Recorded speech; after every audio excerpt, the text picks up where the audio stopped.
Hello, welcome to another episode of the Club World Cup journey. This is episode 3. We're on to the first couple games of Group C. Now, as you can see, Group C started off with, I think, for me personally, one of the biggest mismatches in the Club World Cup. You're going to see professional German champions Bayern Munich versus the New Zealanders Auckland CEFC. Now, this was a big mess match for many reasons. You have full professionals coming against amateurs, part timers.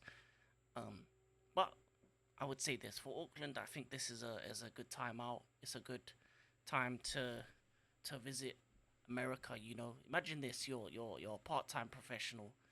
You get to go to America for a couple weeks. Get to play against Bayern Munich, one of the best teams in the world. All the superstars they have. So I don't think there's no shame in the loss. I think 10-0 was. To be honest, I joked about it on another video on the preview, or that was going to be the score. But I think it was that much of a difference between the teams, that much of a difference between the sides. And for me, I feel like when it comes to Bayern, they should win this group easily. For me, I think they're the best team in the group by a country mile. They showed that their level.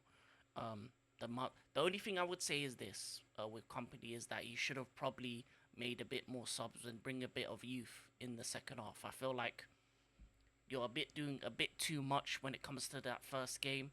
I understand you want to play the best of the best and not disrespect your opponents, but after a while you need to take some of your better players off, give them the rest, because it's been a long season. Some of them played internationals and now they're playing this tournament. You're gonna need to rest early on, especially when you're coming up against a team where you're 5-0 plus up in the first half. We've already won the game. If the second half doesn't need to be a demolition again, it was also good to see Musiala come on.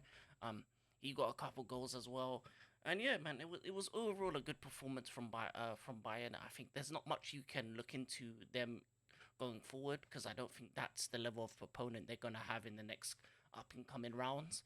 So it'll be interesting to see how they face some of the bigger teams, because they have a lot of talent, they have a lot of quality players, but I don't think Auckland is the stick that you can see if of how good they are. And I think this group is too easy for them. There's not another big hitter in there that you look at and say, wow, that's a team that could trouble them.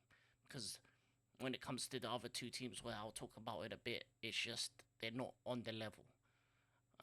And that's really what it comes down to. So I think Bayern should win 3 out of 3. I think they should dominate this group very easily.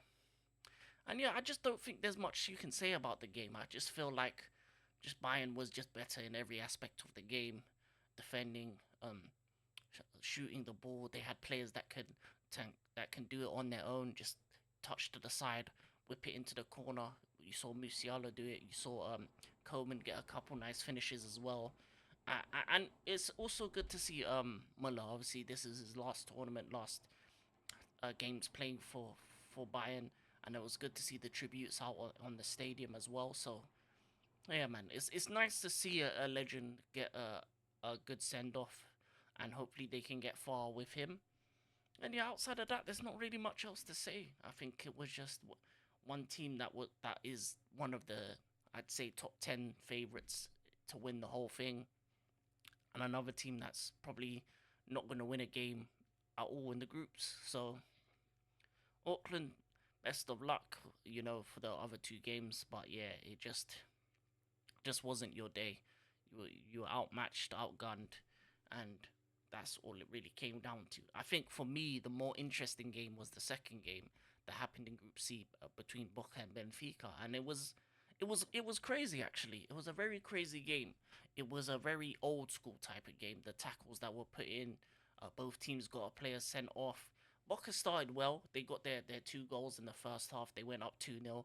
And for me, when it comes to these two teams, it's going to be close into which one actually makes it to the next round, because I think they both will lose to Bayern. It's just the level of how they beat Auckland will determine who goes through second in goal difference.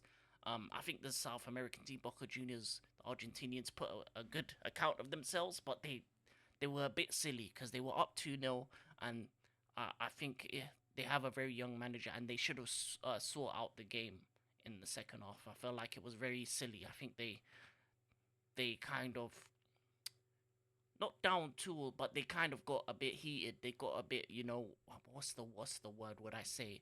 They kind of lost their heads a bit because there was a point in the game where they were 2-1 up, and it was like 80 something minute, and then around those times that's when you have to kind of slow the game down. Don't allow the opposition to have the ball, keep the ball. But they lost their heads. They allowed Benfica to get back into the game, score 2 goals.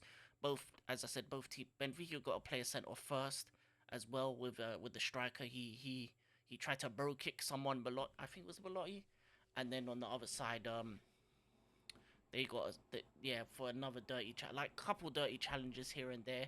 And yeah, but I think as I said, it was an old school game instead of the level of tackles, the type of challenges that they were putting on for both teams. It was just a very South American style, old school style uh, fight, and I feel like the Boca one was crazy as well because I don't think he was in control of his body, and if he actually got leg, he would have broke it. So yeah, but I would say this with Boca, I like the way they played. I like their style. I like their aggression.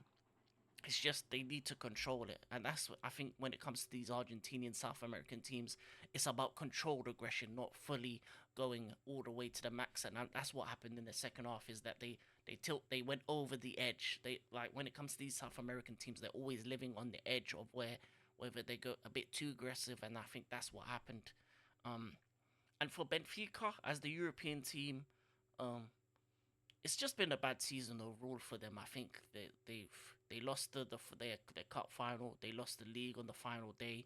They don't look that great of a team, and I feel like their manager isn't that great either. And I think they were very lucky to get away with getting a point out of this game, in my opinion. I feel like Boca was the better team on the day. I just think that Boca just let themselves down in the second half, and weren't able to keep that lead because the first half it was mostly Boca, I think, in my opinion, and I feel like with Benfica, I don't whoever Benfica gets in the next round is going to be an easy win for if they're playing against some of the tougher teams. I think most teams don't want to face Boca just because of the level of type of challenges they're going to put in. You don't. That's the kind of team you don't really want to play in a pre-season Club World Cup type fixture because one bad challenge and your and your season's done. So I think that's why this game intrigued me because it was a bit of like two different halves. It was mostly Boca for the most part, but as I said, they lost their heads in the second half and they allowed Benfica to get back into the game late on.